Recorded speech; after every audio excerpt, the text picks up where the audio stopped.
Sure, let's read this question. The question says assertion the endometrium undergoes cyclical changes during menstrual cycle और reason हमें दे रखा है that the myometrium exhibits strong contractions during delivery of the baby. तो यहाँ पर हमें एक assertion की statement दे रखी है और एक reason दे रखा है उसका. हमें बताना है क्या दोनों statement true है. अगर true है तो क्या reason उसका correct explanation है या नहीं है. फिर हमें बताना है कि यहाँ पे जो असर्शन है क्या उसकी एक स्टेटमेंट ट्रू है रीजन फॉल्स है या असर्शन फॉल्स है रीजन ट्रू है. तो बेसिकली हमें इन दोनों स्टेटमेंट के बारे में कुछ चीज़ें बतानी है. इस क्वेश्चन को सॉल्व करने के लिए जो हमारा की कॉन्सेप्ट यहाँ यूज होगा दैट वुड बी यूट्रस. क्या यूज होगा यूट्रस. जब हम बात करते हैं यूट्रस की तो यूट्रस को वोम भी कहा जाता है. ये वो साइट है जहाँ पर एक्चुअल में जो बेबी का डेवलपमेंट है जो फीटस है उसका डेवलपमेंट होता है. जब हम यूट्रस या वर्म की बात करें तो इसकी सिंपल बात क्या है. सबसे पहले हम इसके स्ट्रक्चर के बारे में जानते हैं कि जो यूट्रस या वर्म होता है ये इन्वर्टेड पियर शेप्ड स्ट्रक्चर. कैसा है. इन्वर्टेड पियर शेप्ड स्ट्रक्चर होता है.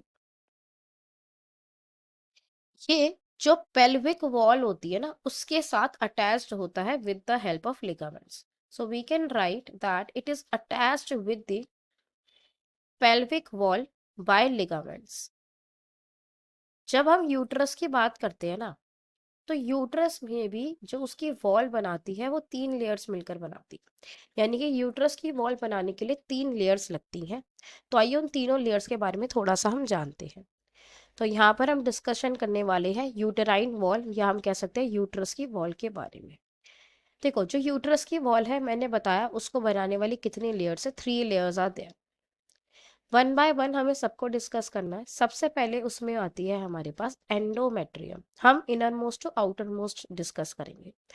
तो जो एंडोमेट्रियम है एंडो से याद रखेंगे इनसाइड. ये जो मेम्ब्रेन होती है ये जो लेयर है एंडोमेट्रियम ये सबसे इनर मोस्ट है.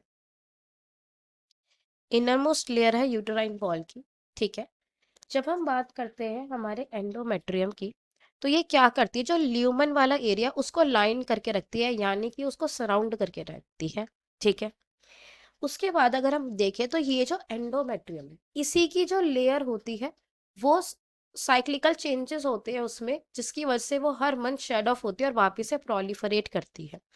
So endometrium is actually the layer which undergoes cyclical changes which undergoes cyclical changes during menstrual cycle. Clear. यही एंडोमेट्रियम की लेयर जो है वो शेड ऑफ होती है और ब्लीडिंग की फॉर्म में वेजाइना के थ्रू क्या होता है उसका बाहर आती है. ठीक है. अब अगर हम बात करें हमारी सेकेंड लेयर की यूट्रस की उसे हम क्या कहते हैं. उसे हम कहते हैं मायोमेट्रियम. क्या कहते हैं. मायोमेट्रियम. तो सबसे पहला पॉइंट क्या हो जाएगा. मायोमेट्रियम कैसी है. It is the middle layer. Let me just erase it and right it again. कि जो हमारी मायोमेट्रियम होती है वो कैसी है. मिडल लेयर है. ठीक है. और ये जो मिडल लेयर है किसकी बनी हुई है. ये बनी हुई होती है स्मूथ मसल्स की. कैसी मसल्स की. स्मूथ मसल्स की. जब बेबी की डिलीवरी होने वाली होती है यानी कि ड्यूरिंग पार्चुरेशन जिस लेयर ऑफ यूट्रस में कॉन्ट्रैक्शंस होती हैं रैपिड स्ट्रॉन्ग कॉन्ट्रैक्शंस होती है वो एक्चुअली मायोमेट्रियम ही होती है. सो मायोमेट्रियम में जो ये स्मूथ मसल्स है यही अंडरगो करती है. इट अंडरगोस या exhibit strong contractions. Strong contractions during delivery. During delivery of the baby. During delivery. और जिसको हम क्या भी कहते हैं जिसको हम पार्चुरेशन भी कहते हैं. ठीक है. पार्चुरेशन एक ऐसा प्रोसेस जिसमें बेबी की डिलीवरी होती है. क्लियर हो गई ये बात. अब हम बात करते हैं जो थर्ड लेयर है किसकी. हमारे यूट्रस की वॉल की. The third layer is known as perimetrium. ये जो पेरीमेट्रियम होती है ना ये सबसे एक्सटर्नल या आउटर मोस्ट भी आप कह सकते हो एक्सटर्नल लेयर है. और ये जो लेयर होती है ये जो मेम्ब्रेन होती है वो काफी ज्यादा थिन होती है. So it is the external and thin membrane. इसमें ज़्यादा कुछ आपको समझने वाली चीज़ नहीं है। तो आइए देखते हैं इस क्वेश्चन को दोबारा से, ताकि पता लगे इस क्वेश्चन का करेक्ट आंसर क्या बनेगा। वो असर्शन में कह रहे हैं कि जो एंडोमेट्रियम है उसमें साइक्लिकल चेंजेस होते हैं मेंस्ट्रुअल साइकिल के दौरान। बिल्कुल सही बात है। रीजन में वो कह रहे थे myometrium exhibit strong contraction during delivery of the baby. ये बात भी ठीक है, पर क्या इसका करेक्ट एक्सप्लेनेशन है? नहीं। वो तो एक बात बता रहे हैं कि जो एंडोमेट्रियम में साइक्लिकल चेंजेस होते हैं मेंस्ट्रुअल साइकिल के दौरान।